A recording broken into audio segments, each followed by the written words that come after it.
Latest technology సంబంధించిన information అందరికన్నా ముందు మీరు చూడాలనుకుంటే సబ్స్క్రైబ్ బటన్ ప్రెస్ చేయండి, ఆపై బెల్ ఐకాన్ పై క్లిక్ చేయండి.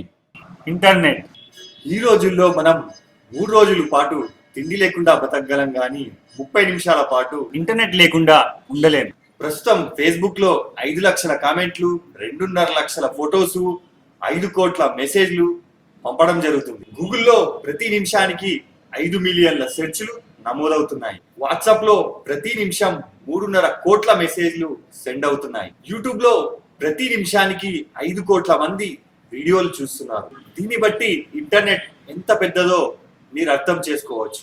ఒకప్పుడు అవసరానికి మాత్రమే వాడుతున్న ఇంటర్నెట్ ఇప్పుడు ఒక అలవాటుగా మారిపోయింది. ఇలాంటి ఇంటర్నెట్ అసలు ఎలా పనిచేస్తుందని చెప్పేసి మీరు ఎప్పుడైనా ఆలోచించారా?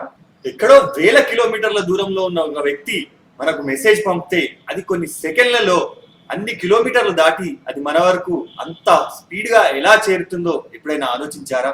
అవతలి వ్యక్తికి మనకి ఉన్న ఆ లింక్ ఏంటి? అసలు ఇంటర్నెట్ అంటే ఏంటి? అది ఎలా పనిచేస్తుంది? ఇంటర్నెట్ కోసం మనం చెల్లించే డబ్బులు చివరికి ఎక్కడికి వెళ్తాయి? అసలు ఇంటర్నెట్ కి ఓనర్ ఎవరు? ఇలాంటి ఎన్నో ప్రశ్నలకు సమాధానమే మీరు చూసే ఈ వీడియో. మరెందుకు ఆలస్యం,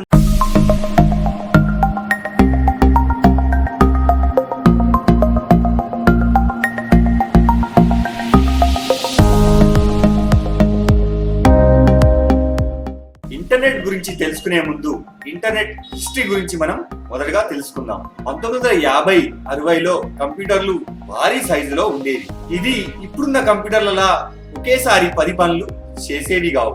దీనివల్ల ఎనర్జీతో పాటు సమయం కూడా భారీ మొత్తంలో వృధా అయ్యేది.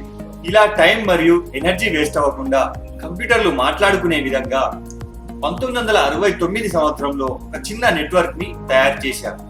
దాని పేరే ఆర్పా, అడ్వాన్స్ రీసెర్చ్ ఎనర్జీ ప్రాజెక్ట్ అని పేరు పెట్టారు.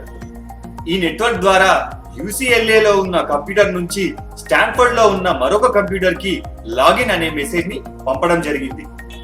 ఇదే ఇంటర్నెట్ ద్వారా ఒక కంప్యూటర్ నుంచి మరొక కంప్యూటర్ కి పంపించిన మొట్టమొదటి మెసేజ్. కానీ ఈ లాగిన్ అనే 2 పదాల నుంచి ఓన్లీ ఎలో మాత్రమే అవతలి కంప్యూటర్ కి మెసేజ్ వెళ్ళింది. ఆ తర్వాత ఇంటర్నెట్ లో ఎన్నో మార్పులు. 1971లో టామ్లిన్సన్ అనే వ్యక్తి మొట్టమొదటిగా ఈమెయిల్ ని పంపారు. దీని తర్వాత అదే 1971 సంవత్సరంలో వింటన్ క్రీజ్ అనే వ్యక్తి TCP/IP ని కనుగొన్నాడు. వీటి వల్ల ఒక డివైస్ నుంచి ఇంకో డివైస్ కి సమాచారం అనేది సులభంగా పంపే అవకాశం ఏర్పడింది. 1991 ముందు ఇంటర్నెట్ అనేది టెలిఫోన్ ద్వారా గాని డైల్-అప్ కనెక్షన్ ద్వారా గాని మాత్రమే పనిచేసేది. ఈ పద్ధతిలో ఇంటర్నెట్ ని మరియు ఫోన్ ని రెండింటిని ఒకేసారి ఉపయోగించే అవకాశం లేదు. ఆ తర్వాత కూడా ఇంటర్నెట్ లో అనేక మార్పులు వచ్చాయి. 1991 సంవత్సరంలో టిమ్ బెర్నర్స్-లీ మొట్టమొదటిగా వరల్డ్ వైడ్ వెబ్ ని తయారు చేశారు. ఇలా 1971 వరకు కేవలం 4 కంప్యూటర్ల వరకే కనెక్ట్ అయిన ఈ ఇంటర్నెట్ ప్రస్తుతం ప్రతి నెల 328 బిలియన్ కొత్త డివైస్లకు ఇంటర్నెట్ కనెక్ట్ అవుతుంది.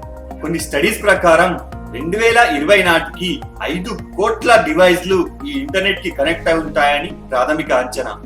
అసలు ఇంటర్నెట్ అంటే ఏంది? అది ఎలా పనిచేస్తుంది? సాంకేతికంగా చెప్పాలంటే కొన్ని డివైస్లు ఒక నెట్వర్క్ ద్వారా ఒకదానితో ఒకటి కనెక్ట్ అయి ఉంటే ఆ కనెక్షన్ నే ఇంటర్నెట్ అంటారు.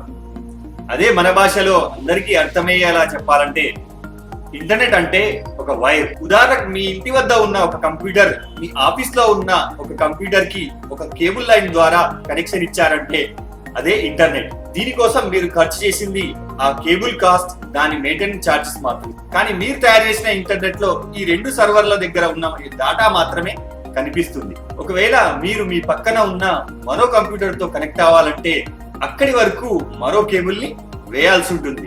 ఇదే విధంగా ప్రపంచంలో ఉన్న ప్రతి కంప్యూటర్ మీ కంప్యూటర్ తో కనెక్ట్ అవ్వాలి అనుకుంటే మీరు ప్రపంచంలో ఉన్న అన్ని కంప్యూటర్లతో కలిపి మీ కంప్యూటర్ కి కేబుల్ వేయాల్సి ఉంటుంది, లేదా ఆల్రెడీ వేసిన కేబుల్స్ ద్వారా మీరు కనెక్ట్ అవ్వాల్సి ఉంటుంది. అసలు ఇంటర్నెట్ ఎలా పనిచేస్తుంది? మనలో చాలా మంది ఇంటర్నెట్ అనేది శాటిలైట్ ద్వారాను లేదా క్లౌడ్ సర్వీస్ ద్వారాను పనిచేస్తుందని అనుకుంటారు. కానీ అది నిజం కాదు.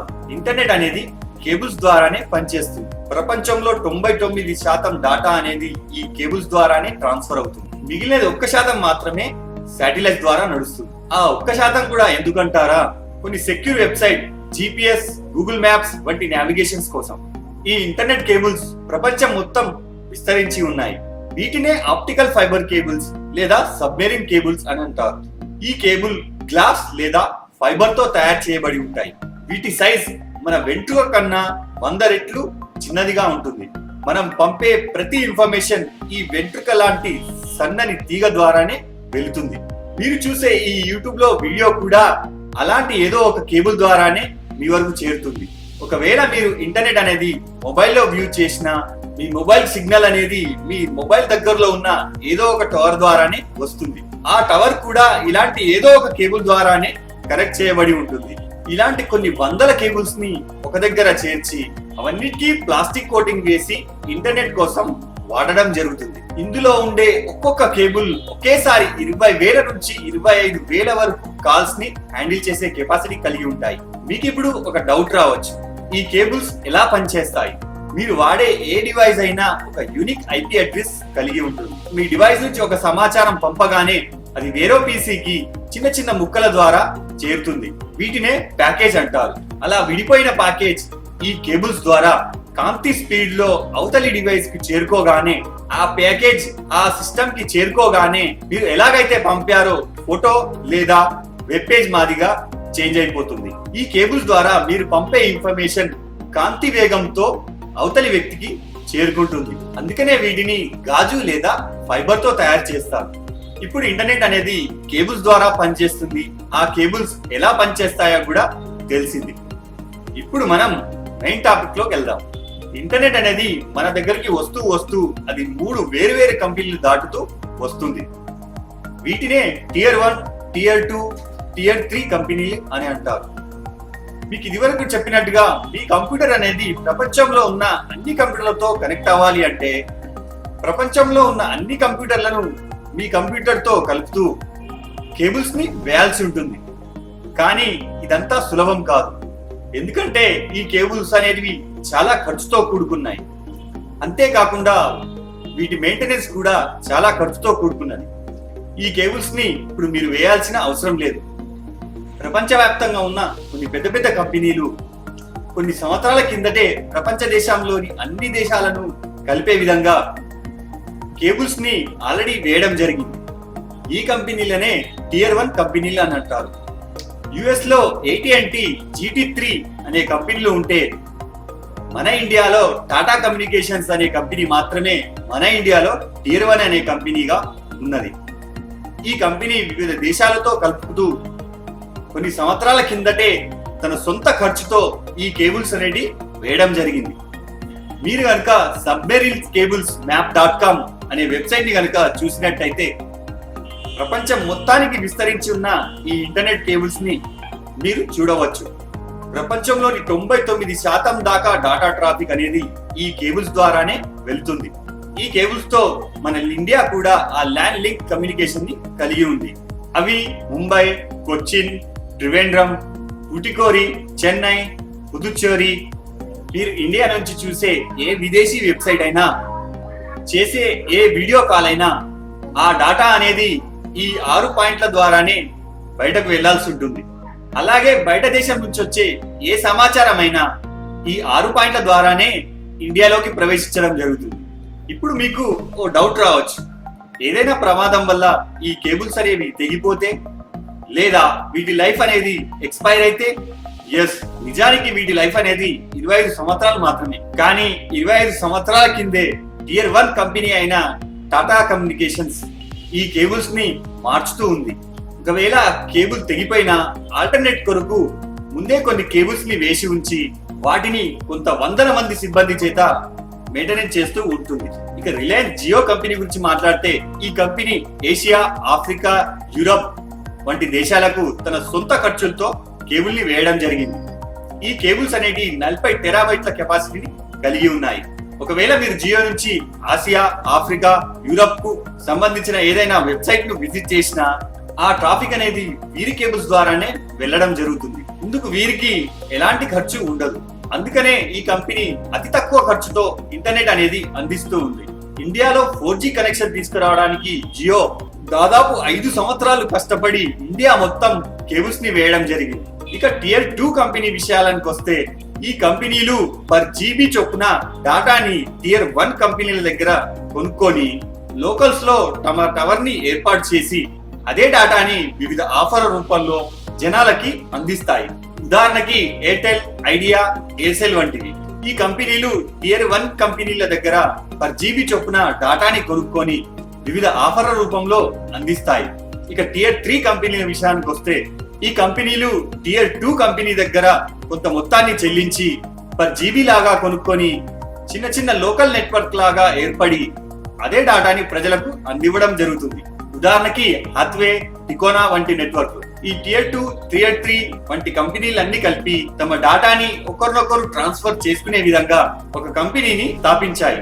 అదే నిక్సీ, national internet exchange of India.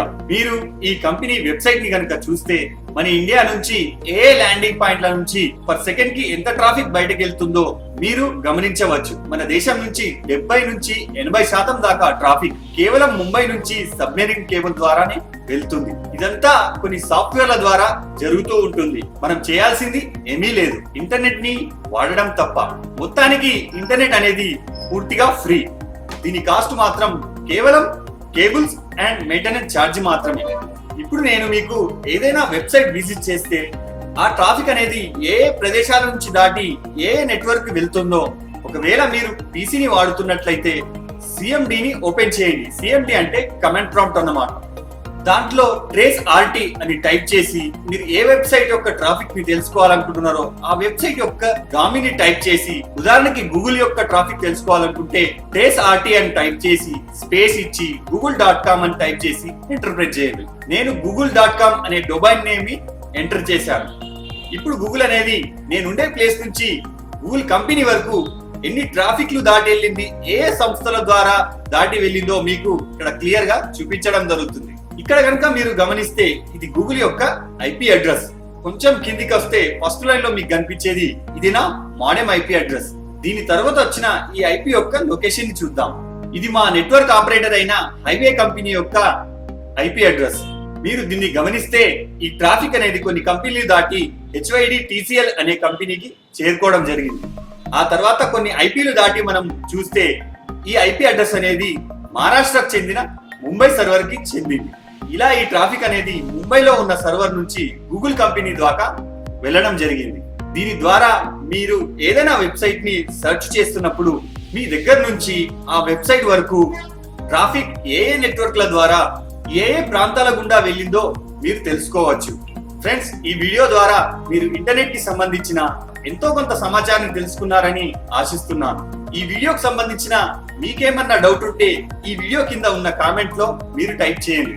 ఈ వీడియో కనుక మీకు నచ్చినట్లయితే లైక్ చేయండి మరియు అందరికీ తెలిసే విధంగా షేర్ చేయండి. చివరిగా సబ్స్క్రైబ్ చేసుకోవడం మాత్రం మర్చిపోకండి.